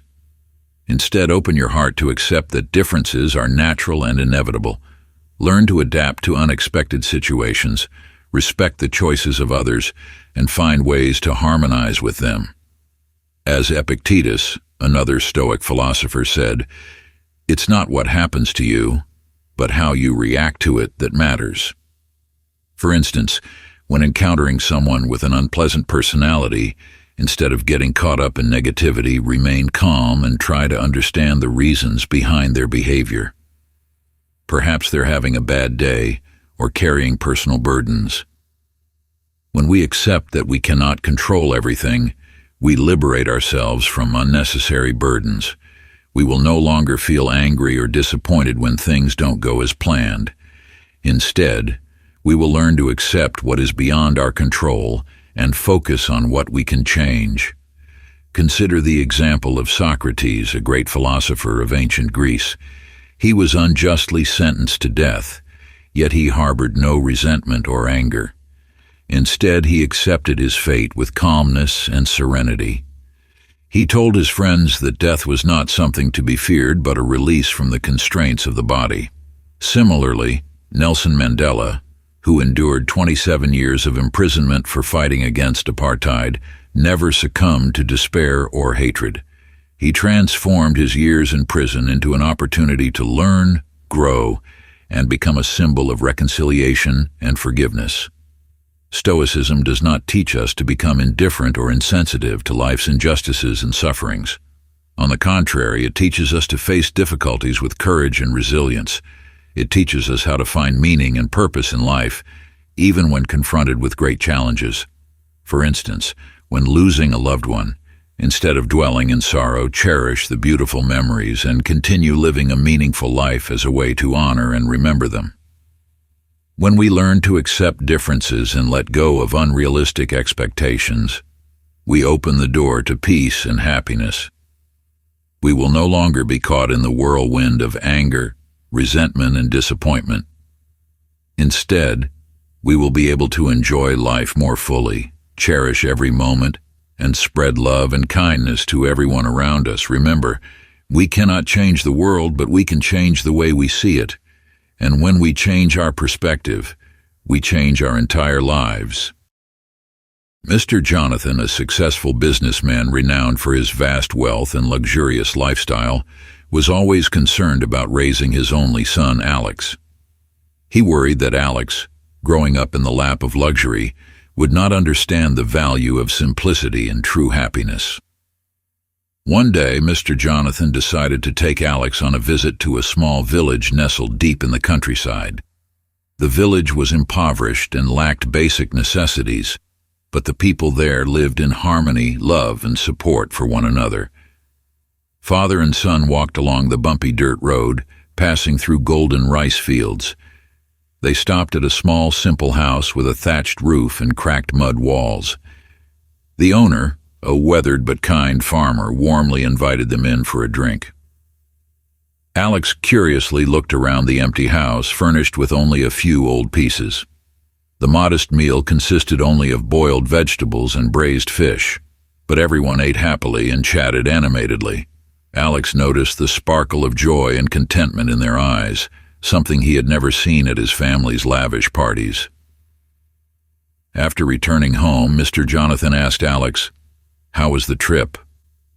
Alex replied enthusiastically, "It was wonderful, Dad." Mr. Jonathan pressed further, "Did you see how the poor people live?" "Yes, I did. So tell me, what did you learn from this trip?" Mr. Jonathan eagerly awaited his son's answer. Alex thought for a moment and then slowly said, "I realized that we have one dog while they have four. We have a small swimming pool while they have an entire river to swim in. We need electric lights to illuminate the night, while they have thousands of twinkling stars in the sky. We build high walls to protect ourselves, while they have a whole community of friends always ready to help. We have TVs and smartphones, while they have time to gather with family and loved ones sharing stories and laughter. Mr. Jonathan fell silent, speechless. Alex continued, "Thank you, Dad, for showing me how poor we are." Alex's words were a shock to Mr. Jonathan. He realized that material wealth does not equate to happiness. True happiness comes from simple things, from love, sharing, and genuine relationships. He realized that he had been too focused on making money and had forgotten the true values of life. The trip to the poor village completely changed the father and son's perspective on life. They realized that happiness lies not in what we have, but in how we cherish what we have and appreciate the little things around us. This is a valuable lesson that Mr. Jonathan and Alex will forever remember. Number 19. Expressing your emotions. Writing down your frustrations as a healing therapy for anger. Anger, a powerful and sometimes uncontrollable emotion, can negatively impact our mental and physical health. When anger flares up, our minds are overwhelmed with negative thoughts, making it easy to lose our composure and make wrong decisions. By writing down our frustrations, we can release emotions in a safe and healthy way. When we write, we confront our emotions, acknowledge them, and allow them to be expressed. This helps reduce stress and inner pressure, leading to calmness and clearer thinking. Moreover, writing down our frustrations helps us see the problem more objectively. When we write, we are forced to think and express what is bothering us. This process helps us understand the root cause of our anger better, leading to finding suitable solutions. Writing down our frustrations is also a way for us to self-reflect. When we write, we can recognize the negative thoughts and beliefs that are influencing our emotions. From there, we can change our perspective and find more positive ways to cope with the situation. To write effectively, find a quiet place where you can focus on your emotions without being disturbed. Don't worry too much about grammar or spelling. Just write down everything you are feeling. You can write about what happened, your thoughts and feelings, or anything else you want. Accept your emotions, no matter how negative they are. Don't try to suppress or deny them. Writing down your frustrations is not just a temporary solution. Make it a daily habit to help you release emotions and maintain calmness. For example, if your boss scolds you in front of colleagues, you can write down your feelings of anger, embarrassment, feeling disrespected, and your efforts not being recognized. After writing, you may realize you are overreacting and can find a way to talk to your boss to better understand the situation. Or if you are betrayed by friends, you can write down your feelings of betrayal, hurt, and feeling foolish. After writing, you may realize that you cannot change the past and need to learn to forgive your friends. Writing down your frustrations is not only a way to release emotions, but also brings many other benefits to our mental and physical health. It helps us reduce stress and anxiety, improve mood, enhance problem-solving skills, improve relationships, and increase self-awareness. Make writing down your frustrations a daily habit to help you live a more peaceful and happy life. Number 20. Protecting your inner sanctuary. In this age of digital explosion, we live in a world overflowing with information, but not all information brings positive value. There are toxic and negative sources that can adversely affect our psychology, thoughts, and behavior. To protect our inner sanctuary, thus, the spiritual space within each of us that holds our thoughts, emotions, values, and beliefs, we need to limit our exposure to these harmful sources. Toxic sources can come from social media, which is rife with fake news, hate speech, and negatively stimulating content. News can also be a toxic source, as many news channels focus on negative events, causing anxiety, fear, and insecurity. Additionally, the people around us can also be toxic if they constantly complain, criticize, or exhibit other negative behaviors. Even some forms of entertainment like movies, video games, or music can contain violent, sexually suggestive, or negatively stimulating content. Exposure to these toxic sources can cause various harms to us, both psychologically and physically. Psychologically, they can trigger anxiety, fear, depression, anger, and reduce our self-confidence, self-esteem, and ability to focus. They can also make us negative, pessimistic, and lose faith in life. Behaviorally, they can lead to negative actions like violence, aggression, or self-harm. Physically, they can cause health problems like insomnia, headaches, digestive disorders, and a weakened immune system. To protect our inner sanctuary, we need to proactively limit our exposure to these toxic sources. Set limits on social media and news consumption, choosing information sources carefully, prioritizing reliable and positive ones. Build healthy relationships, spending time with loved ones and those who bring positive energy into your life. Be selective about entertainment, favoring positive and healthy content. Practicing mindfulness is also an effective way to focus on the present and let go of negative thoughts. Finally, make time for yourself, doing things you love to relax and recharge with positive energy. If you feel negatively affected by toxic sources, don't hesitate to seek help from family, friends, or a mental health professional. For example, instead of spending hours scrolling through social media, read a good book, learn a new skill, or have a conversation with friends. Instead of watching violent movies, choose comedies, romantic films, or documentaries on positive topics. Instead of playing violent video games, opt for educational or healthy entertainment games that can help you train your mind. Instead of listening to songs with negative lyrics, choose upbeat songs with positive messages or classical music to help you relax. Limiting exposure to toxic sources is not only about protecting your inner sanctuary, it's about creating a healthy and positive mental space that allows you to live a happier and more meaningful life. Remember, you have the power to choose what you allow into your mind. Choose the good and positive things to nourish your soul and develop yourself. Number 21. Practicing compassion. Nurturing the seeds of love. In the ever-changing and challenging journey of life, compassion shines as a guiding light, leading us through hardships, pain, and misfortune.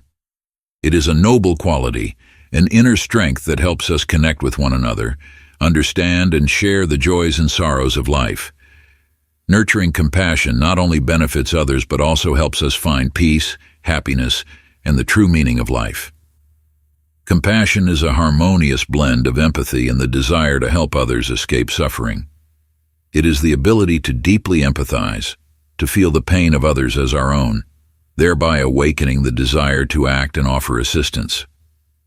Compassion is not limited to loved ones but extends to all sentient beings, including strangers, those who have hurt us, and even animals. Cultivating compassion brings numerous benefits, both mentally and physically. When we are compassionate, we feel happier and more peaceful. Studies have shown that individuals who regularly practice compassion experience lower stress levels, a stronger immune system, and longer lifespans. Furthermore, compassion helps us build better relationships with others. When we treat others with compassion, we receive respect and affection in return. This not only leads to a fulfilling social life, but also opens up opportunities in work and life. Compassion is also a crucial factor in building a better society. When each of us has compassion, we will care for and help each other, creating a united and loving community. There are many ways to cultivate compassion in our daily lives. Meditation is an effective method that helps us focus on our breath and observe our emotions without judgment, thereby calming the mind, enhancing concentration, and developing compassion. Practicing gratitude is also a wonderful way to nurture compassion. When we are grateful for the good things in life, we feel happier and more open to others. Taking action to help others is a direct way to cultivate compassion. When we help others, we not only bring joy to them but also to ourselves. For example, a mother hugging and comforting her child when they fall, a friend listening and sharing the sorrows of their friends, a neighbor helping an elderly person carry groceries, a volunteer spending time caring for the sick, or someone choosing a vegetarian diet to avoid harming animals. All are beautiful expressions of compassion. Forgiveness is also a noble act that demonstrates compassion. When we forgive others, we free ourselves from negative emotions and open the door to peace and happiness. Finally, let's slow down amidst the hustle and bustle of modern life. Take time to observe and appreciate the good things around us, allowing our souls to settle and nurture compassion. Compassion is a precious gift that we can give to ourselves and to the world. When we nurture compassion, we not only bring happiness to ourselves, but also contribute to building a better society. Let's start with the smallest actions, from smiling at strangers, helping those in need, or simply taking the time to listen and understand others. By doing so, we sow the seeds of love and compassion, allowing them to sprout and blossom in the hearts of everyone. The Smith family, a middle-class family with a comfortable life, had a young son named Ethan. Although not wealthy, their home was always filled with laughter and love. However, Mrs. Smith, the devoted mother of the family, worried that Ethan only saw the good things in life and didn't understand the value of simple things. One evening, after a long day at work, Mrs. Smith hurriedly prepared dinner for the family. In a moment of distraction, she burnt the toast. As the family gathered around the table, Ethan noticed this but said nothing, curious to see how his father would react. Mr. Smith, the gentle father, showed no displeasure. He still ate his burnt toast and asked Ethan about his day at school as usual. Mrs. Smith felt guilty and apologized to her husband for burning the toast. At that moment, Mr. Smith softly said, "Honey, I like burnt toast." Surprised, Ethan approached his father after dinner and asked, "Do you really like burnt toast, Dad?" Mr. Smith hugged Ethan and said, "Son, your mother worked very hard all day and she's tired. A piece of burnt toast won't hurt anyone, but you know what really hurts people? Criticism and blame." He continued, "You know, life is full of imperfections and imperfect people. Dad isn't perfect either. There are many things Dad doesn't do well.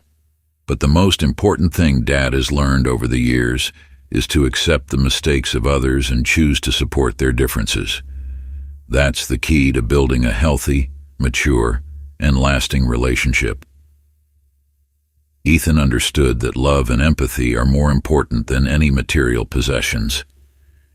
He realized that his family was truly rich not because of money but because of the love and understanding they had for each other.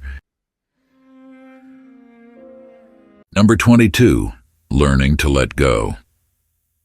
In the tumultuous sea of life, when anger erupts like a raging fire within our hearts, pause for a moment and ask yourself, will this matter in 5 years? If the answer is no, then why let anger control us, destroying our inner peace and the relationships around us?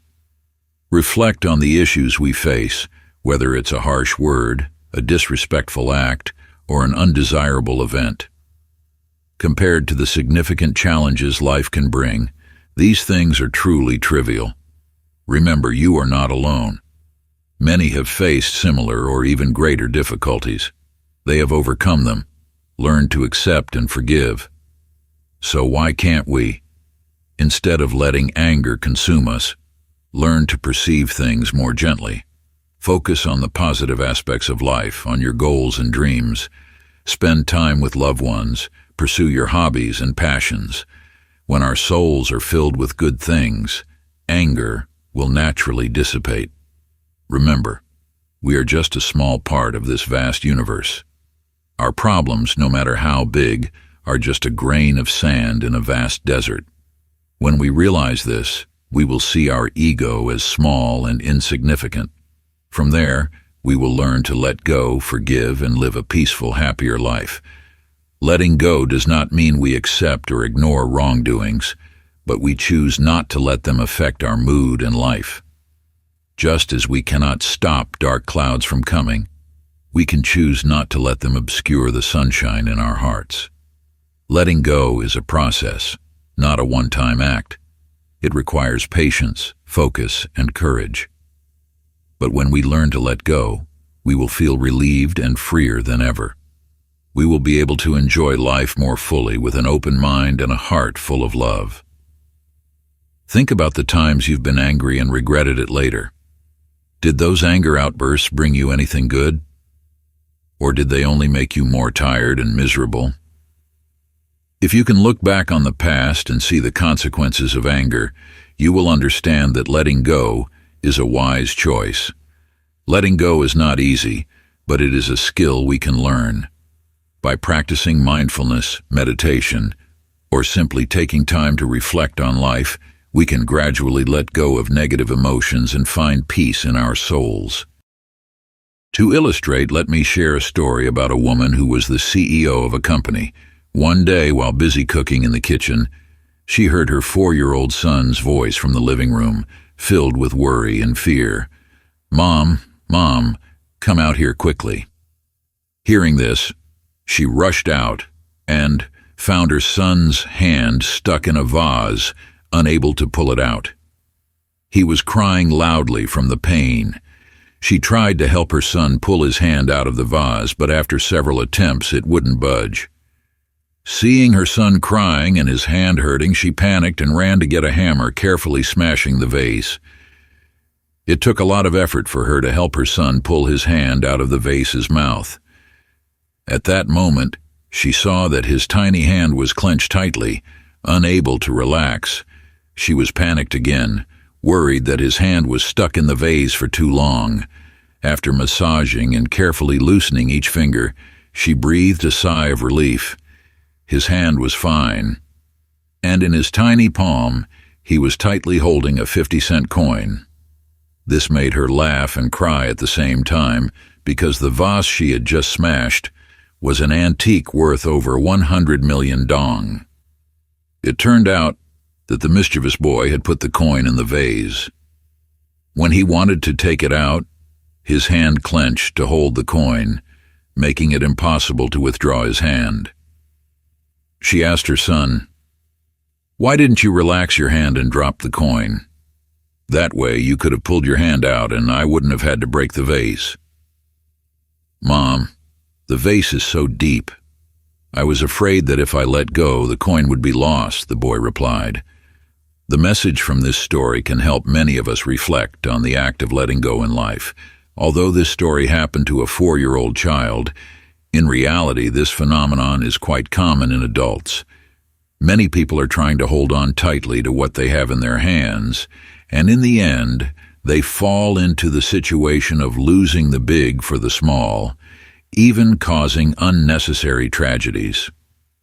Of course, the coin that these people hold tightly is not a 50-cent coin, but things that are very important to them, such as achievements, power, benefits, face. So the reason they hold on to that coin is because of 2 reasons. First, once they possess it, they consider it theirs and must keep it at all costs. Second, they are afraid that if they let go, they will lose those things, and they are afraid of that. We find it funny that the child clenched his hand and wouldn't let go of a 50-cent coin, causing his mother to break a vase worth over 100 million dong, but somewhere we also find it regrettable.